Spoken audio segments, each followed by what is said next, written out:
It is time for Rav Kook Yomi again. We're on the 18th session of Rav Kook Yomi. We're on the 5th chapter of Milchama, section on war, the 5th chapter. Rav Kook, this is a shorter teaching, but I think there's a lot here to think about. So let's get into it. Hakvisha hamusarit shalpi tarbut chilonit. He says the conquering or the suppression of morality by way of living and inculcating oneself within a secular culture. Okay, so what he means here, not just necessarily about religion in terms of secularity, but living in a world where morality is not the number one concern. To live a holy life connected to God, living under certain rules and laws, but instead we live under a more secular concern that's more about power, opportunity, money, all of the different concerns that the human being naturally tends towards. Right? When this occurs, and what he calls this is a moral suppression by secular culture, Shishalta harbe alamim, and he says at this point in time, he's talking in the late 1910s and early 1920s, probably again writing during World War I. He says that this way of life really is popular right now amongst the nations, right? This is the general culture of the nations to fight for reasons for power, for opportunity, and not necessarily for ethical reasons. And he says something surprising here. He'ika alibam. It causes them anxiety, right, in their hearts. Vaharba midat ra'ot, and it causes many bad attributes, which isn't surprising, right? Many bad characteristics. Pali'im vekatzfunut. And it even causes the sickness of wrath, of anger, of really bad anger and frustration. Nitzbaru b'mamake nishmotehem, and it becomes almost those characteristics, those bad characteristics, become fortified within their soul. And so what he's saying here is that there is a sort of cause and effect of poor ethical behavior, right? Back in his time, the reason that people were ethical and acted as good people is because they believed in Hashem. They believed in God. They were religious people. Right now, we have all different reasons, I think, to be ethical. But back then, that was really the reality. And he's saying the result of that, of not acting ethically, not acting, with discipline in oneself, causes anxiety. Right? Naturally causes anxiety. It causes anger and frustration at the world around you and other people. And this really condenses into a hardness within the soul.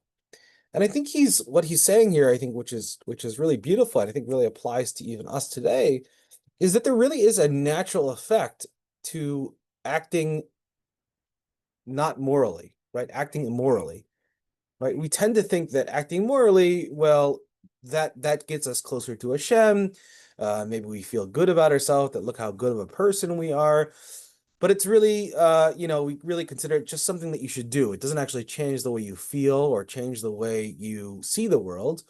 But Rav Kook's saying, no, it actually has this real psychological impact on you. It immediately makes you feel anxiety, frustration. It makes it easier to get angry at other people and get frustrated. And I think what happens is when your concerns aren't ethical concerns, but your concerns are power concerns, or opportunity concerns, or based on ta'avot or lusts of whatever they may be, it encourages us to act unethically. It puts us in anxious situations where we want to kind of steal away more than we deserve or need.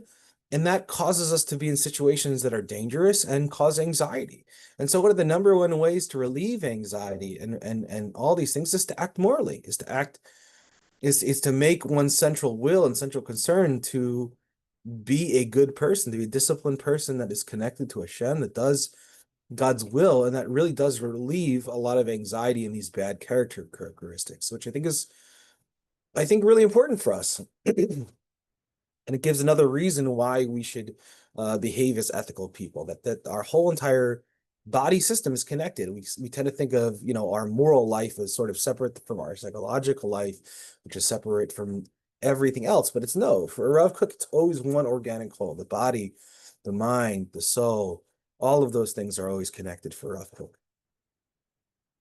And there really is, I think, also that we're mostly talking on a personal level, but also on a communal level as well, right? When a whole entire society makes their central concerns not ethical, but in terms of power, lust, all of these things, and sort of let human beings be what they're going to be, again, we engender an angry society, we engender an anxious society.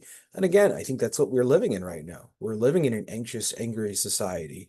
And I think it's again because our society has not made central to what it is to be an American, to be and to live in our society, ethical, moral, spiritual concerns. Instead, has made it concerns about power, money, lust, all the other things that human beings naturally desire.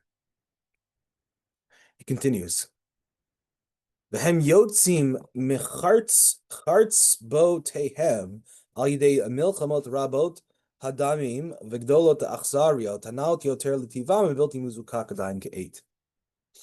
So he says here, and I think this is how it relates to war here, is then therefore, because you've all of these bad effects from acting immorally and acting based on not a will towards kedusha, towards holiness, towards being close to God, or fulfilling God's will, when we have our central will being power, lust, all of those things, we end up, the only way we're able to get what we want and to relieve ourselves from that anxiety and that anger is to fight, is to get in a war and kill people, right? And have a lot of bloodshed, and a lot of cruelty.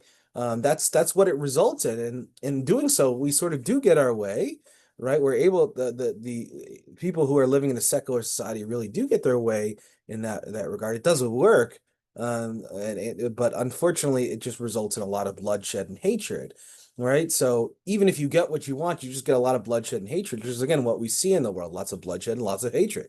What we've seen with most of reality. But I think Rav Kook ends here on a very hopeful note. This is fitting for the way their souls are, their nature is right now. But I think he says mizukak adayin ke'eit. This last word ke'eit is so important at this particular moment. This is the way that non-Jewish nations are acting, but this is not the way it needs to be in the future, right? That it could be different. And this is always Rav Kook, always looking ahead, always looking to the future. We don't need to live this way, right? And he imagines a sort of a messianic future for all people, not just Jews, to act morally, to be connected to Hashem, to be connected to God in their own way, and to have moral concerns be the central concerns that people have in their life. This is the future Rav Kook hopes to see and believes that is going to happen, not just for the Jewish people, but for the entire world. Of course, I think on the other hand, Rav Kook really does see that Jewish people should act differently. We should have a culture that's different. And I think that's one of the major reasons why we call synagogues, and I call synagogues sanctuaries all the time. They're moral sanctuaries, right? Where we can live and build a micro society that has different values, that has different concerns, and that really changes who we are. And that's why it's so essential to belong to a synagogue, to belong to a religious community that matches your moral way of being in the world, that matches your religious concerns. Again, so you can cultivate a certain morality regardless of the ethical society in which you live, the ethical state of the society in which you live. Very important. But it's also, I think, sort of a watchword to us, especially in Israel and the Jewish people, of we can become like this too. If we don't make morality and religious concerns be the central concerns of what we have, to be close to God, to do God's will, but instead we make ourselves the concerns of our organizations, our communities, power, lust, all these natural human things, we too will descend into anxiety, anger, and eventually bloodshed. That is in our capability too. We're human beings just like anybody else. As Jews, I think we need to strive to reach what Rav Kook wants of us, which is to make morality the center of our life and our connection to God. Thank you so much for coming today. I do really appreciate it. We'll continue on with the 6th chapter of Milchama tomorrow, of war. If Israel Hashem, we're here tomorrow, we'll continue on. Thank you so much. I really do appreciate it, and we'll talk soon. I'm Yisrael Chai, everybody. Bye.